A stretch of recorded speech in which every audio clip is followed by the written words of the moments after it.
Ama naming Diyos, na banal, Ikaw ang aming tinataas at kinararangalan sa gabing ito. Tunay na Ikaw ang dahilan upang ang bawat sa puso amin ay makapagsamba at muling manalangin at manalig sa lahat ng iyong mga pangako. And today, Father God, we all claim all the answers of our prayers sa pamamagitan po ng iyong katotohanang inihahayag mo sa buhay ng bawat sa amin, sapagkat ang katapatan mo'y dakila. At ito hindi nagbabago noon, ngayon, at magpakailanman. Kaya naman sa gabing ito, kaya mo na lagi namin kilalanin ang kabutihan mong ito na idinadaloy sa buhay ng bawat sa amin.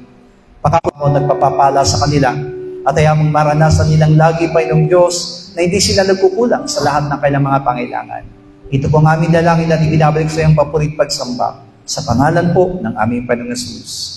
Amen. Palakpakan po natin ang ating Diyos sa buhay. Hallelujah. Nakikita. Sa pananampalataya, si Abel ay naghandog sa Diyos ng lalong mabuting hain kaysa sa kay Cain. Sa pamamagitan nito, ay sinaksihan ng kanyang siya'y matuwid na nagpapatotoo ang Diyos tungkol sa kanyang kaloob at sa pamamagitan about the faith. Ipinapaliwanag ni Apostol Pablo sa atin ang tungkol sa pananampalataya.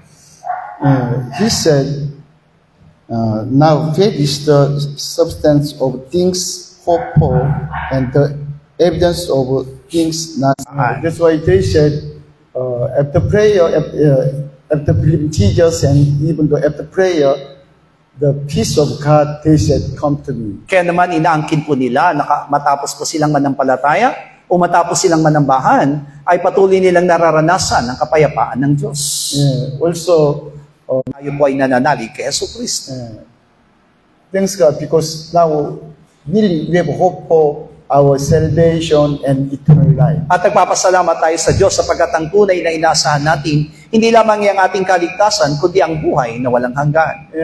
Our salvation and eternal life, but we can get testimony, evidence of our faith. Kaya kahit na hindi pa natin nakikita yung ating kaligtasan at buhay na walang hanggan na mararanasan, pero naniniwala tayong meron pong patotoo o patunay ang ating kaligtasan. We have no asa sa buhay na walang hanggan. That's why we cannot see any evidence of their faith in their faith life. Kaya naman hindi po nakikita sa kanila yung pagpapatunay ng kanilang buhay pananampalataya. We need evidence of our faith. Kailangan po nating patunayan yung ating mga pananampalataya. That's why verse 2, diba, for by it the elders obtain the good testimony. Kaya naman sinabi doon sa versikulo 2, sapagkat sa pamamagitan nito, ang mga matanda ay sinaksihan. That's why Apostle Pablo explained to us about the faith through the elders, former believers. Ibig sabihin, pinapaliwanag ni Apostol Pablo o nililiwanag niya sa atin ang tungkol sa pananampalataya sa pamamagitan po ng mga nauna na mananampalataya o matanda sa pananampalataya. Verse 4, Apostle Pablo said, by faith, Abel offered to God the more excellent sacrifice than Cain. At pagdating doon sa versikulo 4, sinabi nang sa pamamagitan ng pananampalataya, si Abel ay naghandog sa Diyos ng lalong mabuting hain kaysa kay Cain. Please, today I explain to about Abel, try to understand what is the substance, reality of their faith. At sa pamamagitan nito, gusto ko pong makita natin yung katunayan ng kanilang mga pananampalataya. Also, please you check what is the evidence of their faith. At sa pamamagitan doon ay makikita rin natin kung ano yung naging sandigan ng kanilang mga pananampalataya. Through chapter 4, we can understand the Abel and Cain's worship service. Sa pamamagitan po ng Genesis Kabanatang 4, ay maunawaan natin mabuti kung anong klase ng pagsamba ang ginawa ni Abel at ni Cain. Abel worshiped to God through the sheep, and then cut the sheep. But when Cain worshiped to God by his fruits, God is not the sheep. Ginawa ni Abel ang kanyang pananambahan sa pamamagitan ng paghandog ng isang kordero sa harapan ng Panginoon, samantalang si Cain naman ay ginawa niya ang kanyang pagsamba sa pamamagitan ng paghandog ng kanyang mga pananim. At the time, all the men, they need vegetables and fruits. At ng panahon iyon, ay alam naman natin na mga tao ay umaani na ng kanilang mga pananim ng tao ng mga karne. After Noah's flood, God command to Noah family, from now you can eat any kind of meat of the animals. At pagkatapos nga po ng baha ni Noe, ay doon pa lamang nagutos ang Diyos na maaari na silang kumain ng mga karne ng mga hayop. Abel, he became shepherd, but he cannot eat the meat of the lamb. Kaya magiging maliwanag sa atin na sa kabila po ng pagiging pastol ni Abel, ay hindi po siya nagkaroon ng pagkakataon na kainin ang karne ng kanyang alaga. Which means it was not good business. Cain's business nearly good business. Ibig sabihin, hindi po ito magandang pagkakakitaan sapagkat kung pagkakakitaan lamang ang pagbabasyan, mas magandang pagkakitaan ang kay Cain. After harvest, Cain, he can sold to others and then also worship to God. Sapagkat pagkatapos nga po umani ni Cain, ay pwede niya na po itong ipagbili, ang iba naman ay pwedeng gamitin niya sa pagsamba sa Diyos. Abel become shepherd. Why? Only for worship service, not for business. Samantalang si Abel ay naging pastol ng mga hayop, hindi para lamang kumita, kundi para po gamitin sa pagsamba sa Diyos. Because maybe all the time, Adam and Eva, especially the family, by the devil we became sinner. That's why time come, God will send to us Christ, the young man Christ, and He died on the cross. Maari piniliwanag nila na nagkakasala tayo dahil doon sa ginagawa ng diablo, pero darating ang araw na ipagkakaloob niya sa atin yung Kristo sa pamamagitan niya na siya ang kordero na mag-aalis sa ating mga kasalanan. That's why this Abel, nearly he believed in Christ and then worship to God by the lamb. Kaya naman maaaring sa pamamagitan nito ay nabuo ang sangpananampalataya ni Abel at dahil dito ay ginawa niya po handog yung isang kordero. What was the reality, the substance of the Abel? Kaya dito makikita natin yung bigat ng pananampalataya na meron si Abel. In his faith. Sa pamamagitan ng kanyang pananampalataya. Yeah. Salvation, di ba? Salvation and eternal life. Ibig sabihin, sumesentro yung pananampalataya niya doon sa kaligtasan at buhay. Nakasentro po siya doon sa tinatawag na pagkakakitaan sa kanyang sa kanyang buhay, samantalang si Abel naman ay nakasentro po doon sa kaligtasan at buhay na walang hanggan. Matthew chapter 6, Jesus said, "You seek His God's kingdom, His nice God will provide all." Ating sa Abel, yun ang kanyang ginawa, na kung saan sinikap niyang hanapin ang katwiran at kalooban ng Diyos, kaya naman nakasentro siya doon sa kaligtasan at buhay na walang hanggan, at ginawa niyang handog ang kordero. Yeah, Jesus said, the blood of the Abel still now cry out, despite his faith. Kaya naman sinabi po ng talatang binasa natin sa talatang 4, na patay na si Abel, Diyos. Apostle Pablo said, we have one faith, one Lord, one God the Father. At sinabi mismo ni Apostol Pablo, meron tayong isang pananampalataya, may isang Panginoon at Diyos Ama. Apostle Pablo now explained about what is faith. Please you understand about the faith. Ibig sabihin, pinapaliwanag lamang ni Apostol Pablo ang tungkol sa pananampalataya at kailangan nating unawain ang tungkol sa pananampalataya. From Abel, they believe in Christ. At the time, they didn't know about name of Jesus, but they believe in Christ and waiting His coming. At mula kay Abel ay nakikita natin doon kung paano ang kanilang pananalig at paniniwala doon sa tinatawag na Kristo, bagamat hindi pa rin nila alam kung ano po yung magiging pangalan ng Kristo ng ating Panginoon Jesus, pero naroon ang kanilang pananampalataya sa Kristo. That's why he worshiped God through the blood of the Lamb, and then he became, Abel became shadow of the Christ. Yan ang dahilan kung bakit naroon na po yung kanilang pananampalataya sa pamamagitan ng kordero at si Abel ang naging anino ni Kristo. Verse 5 and 6 says about Enoch's faith. At pagdating naman sa talatang 5 at talatang 6, ay kumakatawan naman po ito kay Enoch. By faith, Enoch was taken away so that he did not see death. Sa pananampalataya, si Enoch ay inilipat upang huwag niyang makita ang kamatayan sa 5. Now, Apostle Pablo said, Enoch's rapture, di ba? Rapture, like as in the last day about the rapture. Ipinapaliwanag dito ni Apostol Pablo ang tungkol sa nangyari kay Enoch na kung saan isang pag-agaw o yung tinatawag na rapture sa English sa huling araw. Yeah. Genesis chapter 5:24, Enoch walked with God, and then he was not for God to him. Sinabi nga po doon sa Genesis Kabanatang 5, talatang 24, at lumakad si Enoch na kasama ng Diyos at hindi siya nasumpungan sapagkat kinuha ng Diyos. Yeah, God took him. That's why he was not in the world because he walked with God. At dahil nga po kinuha siya ng Diyos, hindi na siya nakita ng sanlibutan sapagkat siya'y lumakad ayon sa kalooban. In the last day, there's rapture. In the world. At sa huling araw nga po, magaganap yung tinatawag na pag-agaw sa lahat ng mga mananampalataya sa mundo. Yeah, let's see John chapter 11:26. Juan 25:26.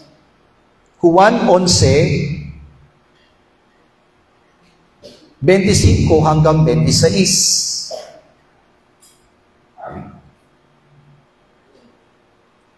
Sabi po diyan, sinabi sa kanya ni Jesus, "Ako ang pagkabuhay na maguli, at ang kabuhayan ng sumasampalataya sa akin. Bagamat siya'y mamatay, gayon may mabubuhay siya. At ang sino mang nabubuhay at sumasampalataya sa akin, ay hindi mamamatay magpakailanman." Sinasampalatayanan mo baga ito? Our Lord Jesus Christ promised to us, "He who believes in me, he may die, but she shall live." Ipinangako mismo ng ating Panginoong Hesus na bagamat ang isang sumasampalataya ay makaranas ng kamatayan, siya'y muling mabubuhay. That's why we are not worried about our death. Even though after die, we live from death. Kaya naman hindi natin kinakatakutan ang ating magiging kamatayan sapagkat mamatay man tayo, tayo muling mabubuhay. And then 26, diba, whoever believes and lives, still lives. When we believe in Jesus Christ, still we believe in Jesus, will never die, diba? Never die, will not die. Sinabi doon sa 26, ang sino mang nabubuhay o nananalig kay Kristo at sumampalataya kay Yesu Kristo ay hindi mamamatay kailanman. That's why Apostle Pablo said, those who sleep in Christ, they must wake from death when Jesus come again. Kaya naman ipinaliwanag ni Pablo doon sa kanyang mga sulat na yung mga nangatulog kay Kristo ay muling ibabangon at gigisingin ni Kristo. But when Jesus come again, still we are alive. We can see His coming. At yun na mga nabubuhay na mararatna ng ating Panginoon ay makikita natin ang kanyang pagdating. Our this physical body changed to as a new body, spiritual body, and then be raptured, and then we'll meet to Jesus. At mula doon sa ating katawang may buhay ay mapapalitan ng spiritual na katawan na siyang aagawin mismo ng Diyos, ng ating Panginoon. Yeah. 1 Thessalonians chapter 4, 16 and 17, Apostle Pablo said about rapture. 1 Thessalonica chapter 4. Unang Tesalonika, kabanatang 4, talatang 16 at 17, ito po yung tinutukoy niya po sa Pablo tungkol sa pag-agaw. Sapagkat ang Panginoon din ang bababang mula sa langit na may isang sigaw, na may tinig ng arkanghel at may pakakak ng Diyos, at ang nangamatay kay Kristo ay unang mga bubuhay na maguli. Kung magkagayon, tayong nangabubuhay ay nangatitira ay aagawin kasama nila sa mga alapap, upang salubungin ng Panginoon sa hangin, at sa ganito isa sa Panginoon tayo magpakailanman. Apostle Pablo said, the dead in Christ will rise first. Sinabi mismo ni Apostol Pablo na yung mga nangamatay muna kay Kristo ang mga bubuhay na maguli. And then we who are alive and remain shall be catch up together with them in the crowd and with our Lord Jesus. At samantalang yung madadatna naman na nangabubuhay at nangatitira ay agawin kasama niya doon sa alapap.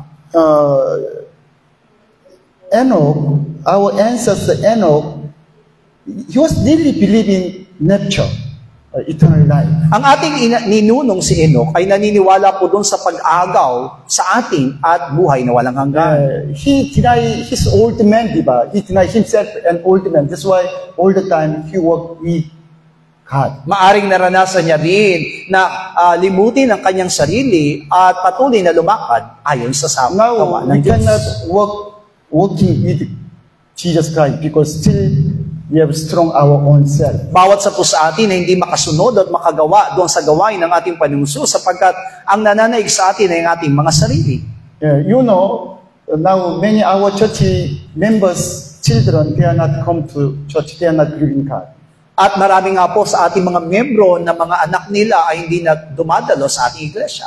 Why? Because they are not died. They are old men still alive, not Jesus living them. Bakit? Sapagkat hindi pa rin namamatay yung kanilang lumang pagkatao at hindi pa namumuhay sa kanila si Kristo. You know, we cannot change others. We cannot change others. Because through our talking, through our preaching, we cannot change others. Totoo naman na talagang hindi natin mababago ang ibang tao sa pamamagitan ng ating pangangaral. But problem is, we want to change our children through our teachings. Pero ang gusto natin ay baguhin yung ating mga anak sa pamamagitan ng ating pagsisermon. That's why sometimes you talk to your husband and your children, why you are not believing church? Why you are not come? Why not come to church? Kaya nga po, tinatanong natin yung ating mga asawa at ang ating mga anak, bakit hindi ka pa rin manalig hanggang ngayon at bakit ayaw mo pa rin dumalo sa iglesia? All the time you complain to your family but they are not changed. At maaari nga po na nagkakaroon tayo ng pagrereklamo sa nangyayari sa ating mga pamilya, pero nakikita natin hindi pa rin sila nagbabago. But if your old man died and just really living your family will be changed. Pero alam niyo po ba na kung mamamatay talaga ang ating datihang pagkatao, makikita natin ang magiging pagbabago ng ating pamilya. Because when you talk to your family, it's not your old man, yourself. Jesus Christ talking to them and they surrender to Jesus. Sapagkat kahit na magsalita ka sa iyong pamilya, hindi na ikaw yung kanilang maririnig, kundi si Kristo ang maririnig nila na nagsasalita sa kanila.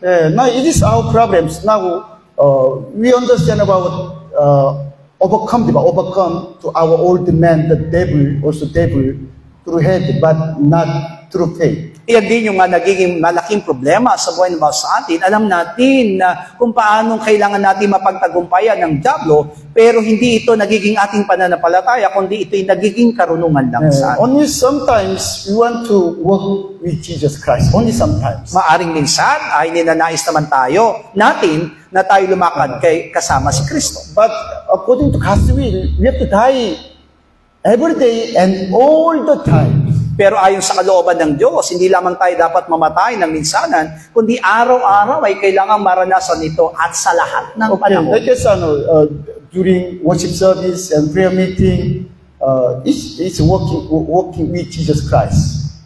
Totoo naman na kapag tayo nananambahan o dumadalo sa tinatawag na araw ng panalangin, ito'y paglakad na kasama si Kristo. But after go home, there's no Jesus. We watching TV, watching YouTube, play games. There's no Jesus. Pero nagiging problema pagkatapos po ng ating pananambahan o araw ng pananalangin, pag uwi natin sa ating mga tahanan, telebisyon ang ating hinaharap o minsan ay paglalaro sa ating mga cellphone. Also, many church members still they are so strongly associated with unbelievers, like this unbelievers neighborhood.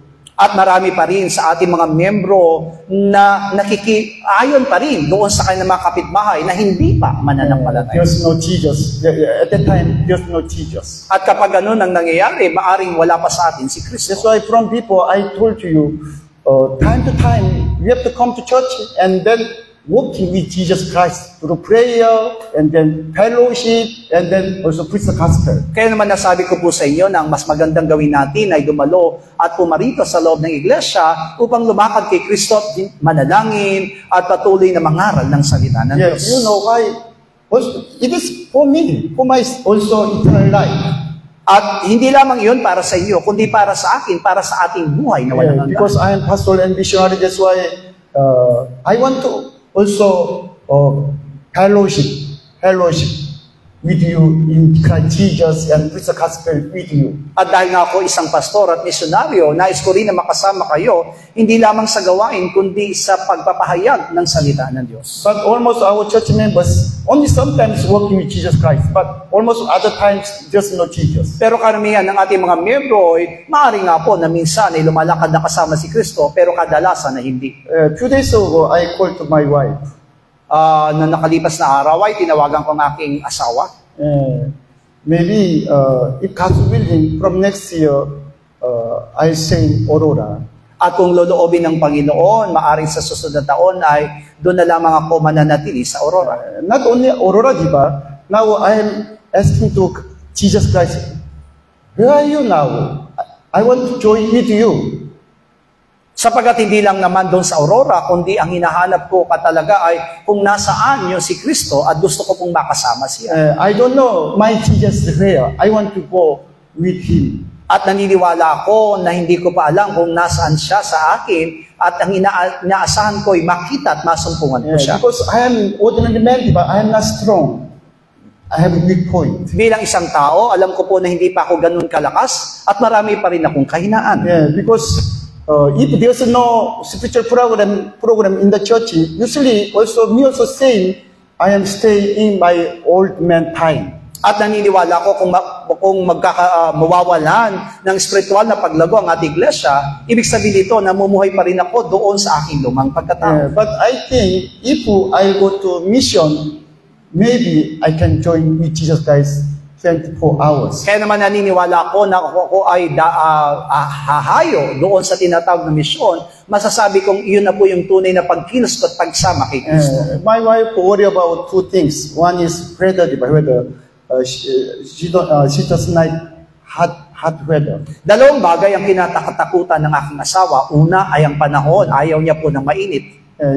My mother-in-law said during summertime, she said, I want to suicide. Alam niyo po ba na yung aking benang babae, dahil lamang sa panahong mainit, ay gusto niya na magpakamatay? Because it is, torment, this has become so difficult to her, the hot weather. Sapagat kapag nakakaranas po siya ng tag-init, ay para po itong nagpapahirap sa kanya. My wife also says same body. At yan din po yung karanasan ng aking asawa kapag may panahon ng pag-init. But problem is, if she stay in the aircon room 2 to 3 hours, this feeling not well. Ang problema naman, kung ayaw niya na mainit at pupunta po siya sa isang kwarto na mayroong air condition, 3 oras lang ay hindi na magiging maganda naman yung kanyang kalagayan. After sleep in the aircon room, next day already there's problems, her nose, cough, and then there's something, water. Kaya kung mananatili naman po siya sa isang air condition na kwarto at matutulog siya magdamag, paglabas niya doon, maaaring sinisipon na siya at uubuhin. Also, she worry about G1's tuition fee in Canada. At ang pangalawang kinakatakutan niya at pinoproblema niya ay yung matrikula po ng pag-aaral na G1 sa Canada. Because one semester, he need 400,000 pesos. He need still 3 semesters. Sapagat ang kinakailangan na G1 sa isang semestre ay 400,000 piso at kailangan niya po ng 3 semestre. That's why I told to my wife, don't worry, I like my car. Instead of my car, I send to G1. Kaya sinabi ko sa aking asawa na huwag ka na mag-alala kasi hindi na ako bibili ng sasakyan. Yung pambili ko ng sasakyan, ipadadala ko na kay G1. I told her, we have no time because soon Jesus will come back. Wala na tayong panahon at marapit nang dumating ang ating Panginoong Yesus. I told her, we have to prepare our wedding dress. White wedding dress and then eternal life. Kailangan na natin ihanda yung ating damit pangkasalan at ihanda na natin ang ating sarili sa buhay ng walang hanggan. Several times my wife would talk to me, how about it's same, even you can also preach the gospel in the Manila. At madalas niya po sinasabi sa akin at kinukulit ako na pwede ka naman mangaral ng salita ng Diyos sa Manila.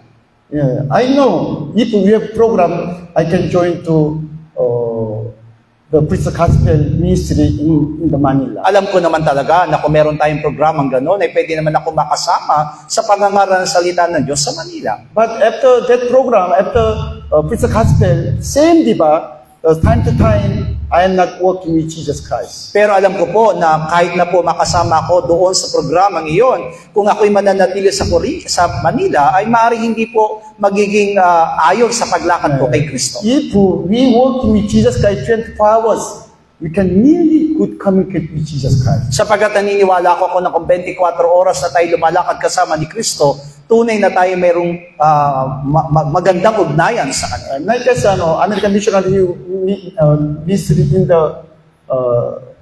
Mindanao, we can talking with Jesus Christ 24 hours. Kung paano nga po na naranasan ng isang misyonaryo na nandoon naninirahan sa Mindanao, ay matutulad tayo sa kanya kung paano nagkaroon ng magandang komunikasyon sa Panginoon. Because rapture is not simple, it's very difficult. Masasabi po natin na yung pag-agaw na binabanggit ng Biblia ay hindi po ito madali, kundi napakahirap. If you are not walking with Jesus Christ, there's no rapture. At kung hindi tayo talaga lalakad at magtatrabaho kasama ni Kristo, maaaring hindi tayo makasama. And then no eternal life of the no direction of the eternal life. At wala tayong muling pagkabuhay upang makasama sa buhay na walang hanggan. Of course, I think many our church members, they can save, diba? They can save from the sin. Alam ko naman na karamihan talaga ng ating mga miyembro sa iglesia ay naligtas mula sa kasalanan. But problem is eternal life. Now, we have no hope for eternal life. At ang problema natin ngayon ay ang buhay na walang hanggan sapagkat hindi pa rin tayo nagkakaroon ng pag-asa doon sa buhay na walang hanggan. Now, Apostle Pablo said, Enoch, he did not see eternal life, but he hoped for eternal life. That's why all the time he worked with God. At katulad ni Enoch, bagamat hindi niya nakita yung buhay na walang hanggan, pero naroon yung pagkilos at pagsama niya sa gawain ng ating Panginoon sapagkat umaasa siya sa buhay na walang hanggan. That's why Apostle Pablo said, before he died, also Genesis chapter, said, chapter 5 said, before he died, he went to heaven after rapture. Kaya naman binanggit po ng Hebreo Kabanatang 11, talatang 5, bago makaranas ng kamatayan si Enoch, ay inagaw na siya ng Diyos at kinuha. Yan din ang sinabi sa Genesis Kabanatang 5. Yeah, Revelation chapter 14 says about 144,000, they'll meet Jesus Christ in the air. Sa pahayag Kabanatang 14 ay tinutukoy po ang 144,000 na siyang makakasama doon sa alapaap ni Kristo. Verse 3, only they can sing, but they can sing as it were new song before the throne of God. As sinabi sa talatang 3 na sila lamang po yung mga makapag-aawit sa isang bagong awit sa harapan ng luklukan. We don't know until ourselves died about the new song. Kaya nga po hindi rin natin alam, makakasama ba tayo sa mga awit ng bagong awit. Yeah, but when our old man died, give up our own self and follow Jesus Christ, God will give to us new name and then new song. Pero kung tunay, nalilimutin natin ang ating lumang pagkatao at mamamatay ito kasama ni Kristo, naniniwala akong bibigyan tayo ng isang bagong pangalan at makakaawit tayo ng bagong awit. And the Revelation chapter 14, verse 4 said, who is the 144,000? Those who are the one who follow them where he goes, the place of the Jesus Christ, all the time they follow. At binabanggit sa talatang 4 na kung sino po itong 144,000. Sila po daw yung mga nagsisunod sa kordero saan man siya pumaroon. This 144,000, they are saying like Enoch's faith. Kaya nga masasabi natin itong 144,000 ay mayroon ding katulad ng pananampalataya ni Enoch. What was the hope of the Enoch? Ano po yung tunay na inaasahan ni Enoch? Eternal life, diba? Eternal life. Buhay na walang hanggan. But problem is today, we have no hope for eternal life. Pero yan ang problema sa mga mananampalataya na hindi ito inaasa. Ito ang kanilang inaasahan. Yeah, that's why there's evidence, diba? Evidence of the Enoch's faith. What is evidence? Rapture, diba? Rapture. Kaya naman makikita natin na naisakatuparan yung tunay na ebidensya ng pananampalataya ni Enoch na kung saan siya po'y nakasama doon sa pag-agaw sa alapaap. He was died, still alive. He raptured. He take off into the heaven. Na bago niya naranasan ng kamatayan, na buhay pa man siya, ay kinuha na siya sa pamagitan ng pag-agaw. Yeah, and then Hebrews chapter 11 verse 7 says about Noah, diba? By faith, Noah, about he prepared the ark for the saving of his household. At pagdating naman doon sa Hebreo Kabanatang 11, talatang 7, ay ang tungkol naman doon sa pananampalataya ni Noe, na kung saan sila po ay naligtas kasama ng kanyang mga mahal. Noah's ark, it is shadow of the Christ. At alam natin na yung daong na ginawa po ni Noe ay anino ni Kristo. Noah, he believed in Christ. He went in Christ. Ibig sabihin, naroon ang pananalig ni Noe kay Kristo at paghihintay ni Noe kay That's why Kristo. God said to Noah, you have to make ark, 3 stories arcs. Kaya naman pinagawa ng Diyos si Noe ng daong ng 3 palapag. This is only ark, diba? Ark, not ship. There's no key.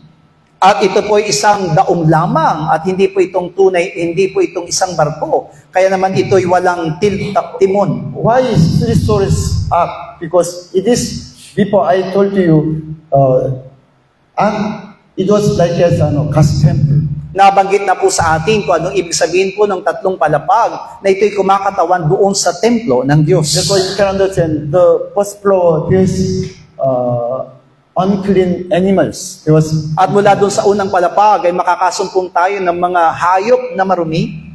second floor, there's clean animals. At pagdating doon sa ikalawang palapag ay yung mga malinis na hayop. On the third floor, this man, diba, who saved and then get eternal life. At pagdating naman doon sa ikatlong palapag ay masusumpungan yung mga tao na naligtas. Because only on the third floor, there's window, but original was chohar, diba? Before I explained chohar, is light, true light. Kaya nga po doon sa ikatlong palapag ay naroon lamang ang bintana na tinatawag pong tsuwaro na kung saan ito po'y kumakatawan sa liwanag. It was Christ, diba? Christ. God said to Noah and his family, if you want to get salvation or eternal life, you have to make ark and into the ark. Kaya nga po yung daong ay kumakatawan kay Kristo, tinutos ng Diyos kay Noe na kailangan gumawa siya ng daong kung nagnanais sila talaga na maligtas. It was ark, diba? What is the substance, the reality of the Noah's faith? It was salvation, eternal life. Kaya nga po makikita natin na yung ebidensya na naging pananampalataya ni Noe ay ang kaligtasan sa pamamagitan ng daong. That's why, according to his hoping, he made ark and save his family. At ginawa ni Noe ang daong na yon sa pamamagitan ng kanyang pag-asa upang maligtas ang kanyang mga mahal sa buhay. Today, in this problem, diba, we have no strong hope to the, like Christ, Jesus Christ, and eternal life. At yan na nagiging problema sa atin sapagkat hindi po nakatuon yung ating pag-asa kay Kristo at doon sa buhay na walang hanggan. You know, our children, they know about our faith, parents' faith. Alam niyo po ba na yung mga anak natin, alam ng mga anak natin ang pananampalataya ng mga magulang?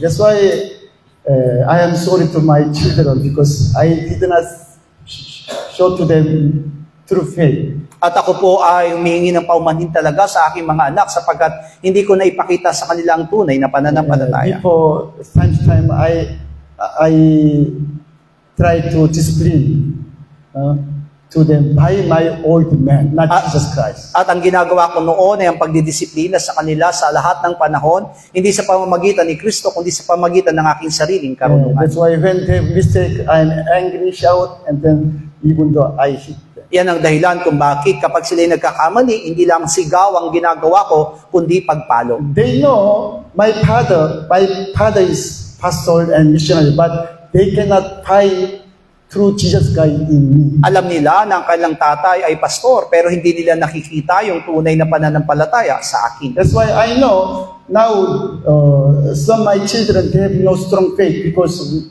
my Kaya nga po masasabi ko na kaya hindi po matibay ang pananampalataya ng ibang anak ko dahil sa akin. If my children really, they can see true faith in me, diba? From me, the faith of Christ, they change. Sapagkat kung tunay na makikita ng aking mga anak ang isang tunay na pananampalatayang katulad ng pananampalataya ni Kristo, sila po'y mababago. You want to change your children, diba? Gusto natin mabago ang ating mga anak, di ba? But if you are not dying, your old man not dying, your children not change. At kung hindi mamamatay ang ating lumang pagkatao, hindi rin mababago ang ating mga anak. Because your children, they can see your faith is true or fake. Sapagkat nakikita ng ating mga anak kung ating pananampalataya ay totoo o huwad. When our old man died, Jesus Christ, when Jesus Christ living us, and then we can get true faith from Jesus Christ. At kung tunay na mamamatay ang ating lumang pagkatao at si Kristo ang mabubuhay sa atin, tataglayin natin ang pananampalataya ni Kristo. All diba, this Abel and Noah, the Enoch, they died all self, they give up all the men, their own self, and then follow Jesus Christ. Nakita natin kung paano si Enoch, si Noe, at si Abel ay nagkaroon ng isang tunay na pananampalataya kung paano sila'y lumimot sa kanilang sarili at pinatay nila ang kanilang datihang pagkatao. This Noah's family not only prepared ark, they preached the gospel of Christ. Si Noe ay hindi lamang po naghanda ng daong, kundi sila rin po ay nangaral tungkol kay Kristo. Not only 1 year, 120 years they preached the gospel. Hindi lamang po 1 taon, kundi 120 taon. But problem, let's see ourselves, we have not that kind of mind. Kaya nga po masasabi natin, meron ba tayong klaseng ganong kaisipan? If there's some feeling not well or some business or something, other programs, other plans, we change, stop. Di ba kapag tayo may karamdaman o merong nararanasan sa ating mga buhay, hindi nagiging maganda yung ating pong kalalagayan o may mga pinagkakakitaan tayo, nababago po tayo. Because we decide that kind of program through our old man, our mind. Sapagkat nagdidesisyon at ginagawa natin ng isang bagay, umaayon sa ating datihang But pagkatao. Jesus said, after this, the Holy Spirit will be my witness from Jerusalem to until the end. Pero sinabi mismo ng ating Panginoong Hesus, kung ikaw ay mapupuspos ng banal na Espiritu Santo, ikaw ay mangangaral sa salita ng Diyos, una sa Jerusalem hanggang sa dulo ng daigdig. Jesus said, if you are my disciples, you go, preach the gospel and let them give them baptize in my name. At kung ikaw ay tunay kong alagad, ikay mangangaral ng katotohanan, sila'y babautismoan mo at paipakikilala mo ang aking pangalan. That's why time of disciples' time, they give up their life and then they follow Jesus. Kaya naman sa panahon ng mga alagad ay sinuko nila yung kanilang mga sariling buhay at sila po'y sumunod kay Kristo. But today, we have no true faith. Pero alam ko na sa kasalukuyan hindi ganyan ang ating We pananampalataya. want to hear a message. We want to get heaven knowledge, but we don't like to keep up ourselves. Maaaring gusto natin makinig ng salita ng Diyos, pero bilang karunungan lamang, pero hindi natin kayang isuko ang ating mga tao, sarili. Because we have no hope for the eternal life. Sapagkat hindi pa tayo nakatuon ng ating pag-asa sa buhay na walang hanggan. Apostle Pablo explained to us about what is faith. At ang ipinapaliwanag sa atin na po sa Pablo kung anong ibig sabihin ng pananampalataya. We are not believing ghosts. We are believing living God. Tandaan natin, hindi multo ang ating pinapanaligan, kundi isang buhay. Our hope is not some blessing, not some emotional, some peaceful mind. Tandaan natin, ang ating inaasahan na hindi lamang isang pagpapala, hindi lamang isang pangkapayapaan sa ating mga buhay. Our hope is reality, true.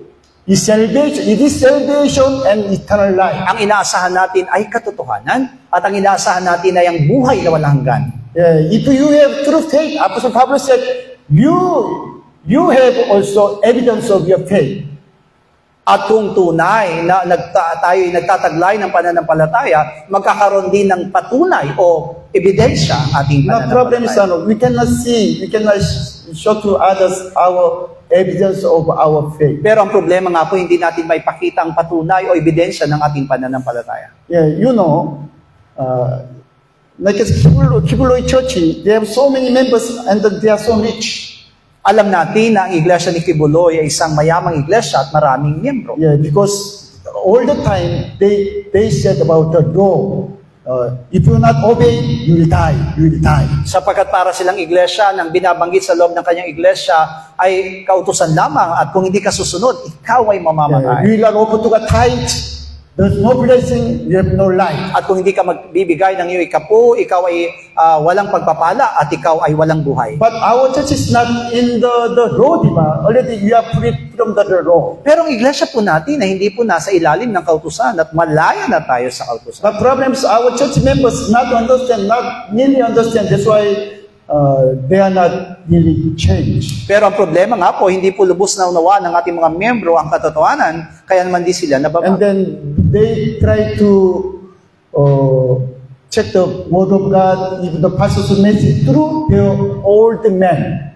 Sinisiyasat po nila ang lahat ng mga pangangako. Accept word of God, not accept. Kaya nga po umiira yung kanilang mga emosyon, yung kanilang nararamdaman. Kaya naman nagdidesisyon sila kung tatanggapin ba nila yung salita ng Diyos o hindi. Yeah, but word of God, truth, it is eternal life. Pero ang salita ng Diyos ay katotohanan at ito'y buhay na walang hanggan. If the word of God, the truth living us is same, Jesus living us, and then will really follow to Jesus. At kung ang katotohanan ay mananatili sa atin, si Kristo rin ay mananatili sa atin at mabubuhay tayo sa buhay na walang hanggan. We really believe in our salvation and eternal life. Kaya naman kailangan natin panaligan ang ating kaligtasan at buhay na walang hanggan. Even though this time we cannot see salvation and eternal life, but it's true. Reality is substance. Hindi man natin nakikita ngayon sa kasalukuyan ang buhay na walang hanggan at ang ating kaligtasan, pero tandaan po natin na ito'y totoo at ito'y may patunay. That's why after we really believe in salvation and eternal life as a reality,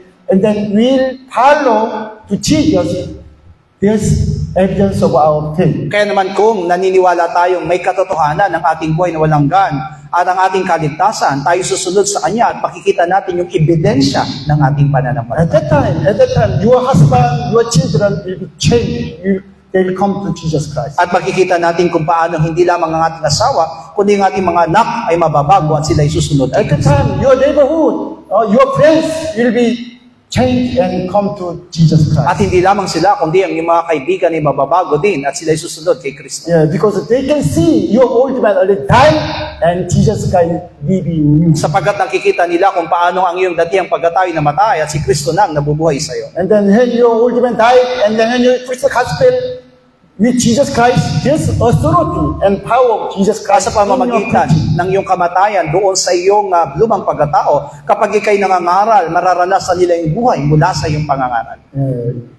We need to faith of salvation and eternal life. Kailangan po natin taglayin ang pananampalataya sa ating kaligtasan at buhay na walang hanggan. Without denying our old man, ourselves, there's no eternal life. Pero hindi natin magagawa yon kung hindi mamamatay ang ating datihang pagkatao. Yeah, that's why we have to really deny our old man, and then we have to really believe in Jesus Christ, like Abel and Enoch, and then also Noah. Kaya naman kailangan mamatay ang ating datihang pagkatao, taglayin natin ang pananampalatayang katulad ng kay Abel, kay Enoch, at kay Noe. Yeah, Jesus said, when I come, can I see the faith? Means I cannot through faith. He said, when I come. At pagdating ni Jesus, madadatnan ko pa kaya o makikita ko ang tunay na pananampalataya sa aking muling pagparito. Yeah, in this last time, it's very hard to find true faith. At sa huling panahong ito ay mahirap makakita ng tunay na Yeah, because pananampalataya. Jesus said, there's one widow every day come to king and then asking his favor, solving his problem, her problems. Kung paano nga po na ikinuwento mismo ng ating Panginoong Jesus ang tungkol sa kwento ng isang babaeng bao na araw-araw siya'y pumaparoon sa hukom upang humingi ng tulong. Yeah, this king not really fear to God and then not love to her, but every day come. That's why this king solving her problems. Sa kabila po ng hukom na ito, hari ay hindi mananampalataya, pero naroon ang pagtitiwala ng baon na yon at dumating sa pagkakataon na ibinigay sa kanyang kahilingan. Which means every day, if you come to church and prayer, there's the answer of your prayer. Kaya nga po masasabi natin na kung araw-araw na tayo dadalo sa pananalangin, darating ang araw makikita mo ang katugunan ng iyong But panalangin. Jesus said, it is not true faith. Pero hindi pa rin yun ang tunay na That's why he pananampalataya. said, when I come again, can I see the true faith in the world? Kaya nga po nasabi ng Panginoon na sa aking pagparito, makakakita kaya ako ng tunay na pananampalataya. We need true faith. Kailangan natin ng tunay na Okay, all together pananampalataya. let's pray. Oh my soul, overcome take time. All together let's pray. Oh my soul, overcome at Tonight. tayo po'y manalangin na magkaroon tayo ng tunay na pananampalataya. Oh my soul, overcome. Oh my soul, overcome. Oh my soul, overcome. Ama namin Diyos, kami po'y patuloy na dumudulog sa iyo. Patawad na po, Panginoon, kung hindi mo pa nakikita sa amin ang isang tunay na pananampalatayang na ayon sa iyong dati ng kalooban. Panginoon, kaya Ama, na lagi kami nakatuon sa buhay na walang hanggan, lagi kami nakatuon sa aming kaligtasan, at hindi sa mga bagay lamang sa sanlibutan, hindi sa mga bagay na pisikal, hindi sa mga bagay na pangangailangan ng aming katawan, kundi ang makita mo sa amin na isang pananampalatayang ang tunay na pag-asa ay nakasentro sa buhay na walang hanggan at sa aming kaligtasan na makasama ka doon sa buhay na walang hanggan. Ama, hayaan mo, Ama, na tunay na mabago ang aming mga puso at isipan sa tunay na pananampalataya. Ikaw lamang, O Diyos, ang maghari, Ikaw lamang ang gumawa, at hayaan mo, Ama, na matutunan namin limutin at tanggihan ang aming lumang pagkatao, Panginoong Diyos, at mamuhay na lumalakad kasama ka at lumalakad, Panginoong Diyos, na ginagawa ang lahat ng kalooban mo at layunin para sa aming mga buhay. Sa iyo lamang namin itinitiwala ang lahat. Ikaw lamang inaasahan namin kikilos at patuloy na manguna sa amin. At naniniwala kami na anuman ang mga bagay na kalooban mo, anuman ang mga bagay na naisin mo, anuman ang mga bagay na kailangan po namin, Panginoong Diyos, narin ka, gagabay ka, at tutulong ka sa amin, Panginoong Diyos, katulad ng pananampalataya ni Noe, katulad ng pananampalataya ni Abel, katulad ng pananampalataya ni Enoch, Panginoong Diyos. Yan ang patuloy namin dinadalangin, Panginoon God, sapagkat ang layunin po namin, hindi lamang kami, kundi kasama ng aming buong pamilya, kasama ng aming buong komunidad, ay patuloy naman namin at maglingkod sa iyo at makaranas ng buhay na walang hanggan, makaranas ng kaligtasan, sapagkat yan ang nilalayon at nilolobo po para sa amin. Change us, O God. Baguhin mo kami, Panginoong Diyos, sa pamamagitan ng pananampalataya ni Kristo. Baguhin mo kami sa pamamagitan ng iyong mga salita. Baguhin mo kami, Panginoong Diyos, at patuloy na maituon at patuloy na mapahalagaan namin, Panginoong Diyos, ang pananampalatayang katulad ng sa amin, Panginoong Jesus. At yan ang aming patuloy na dinadalangin. At hindi mo kami pababayaan, Panginoong Diyos, na manangan sa aming mga sarili karunungan. Iyan po ang hinahangad namin at iyan ang tutugon nimong panalangin para sa buhay ng bawat sa amin. Hayaan mo ng aming mga paglilingkod ay maging tunay na pagsamba at patuloy na pagsambang katulad ng kay Abel, Panginoong God. Salamat po sapagkat alam namin na sa pamamagitan ng aming pakikinig, sa pamamagitan po ng aming mga natututunan, patuloy naming mararanasan ang kabutihan mo at ang iyong katapatan ay dadaloy sa amin sa pangalan po ng aming Panginoong Jesus. Amen. All together, Lord's Prayer. Ama namin nasa langit, sambahin nawa ang pangalan mo. Ikaw nawa ang maghari sa amin. Sundin nawa ang iyong kalooban dito sa lupa tulad ng sa langit. Bigyan mo po kami ng pagkain kailangan namin sa araw na ito at patawarin mo po kami sa aming mga kasalanan tulad ng aming pagpapatawad sa mga nagkakasala sa amin at huwag mo kaming iharap sa mahigpit na pagsubok, kundi ilayo mo po kami sa masama sapagkat iyo ang kaharian at ang kapangyarihan at ang kapurihan magpakailanman. Amen. God bless you all po. See you on Lord's Day.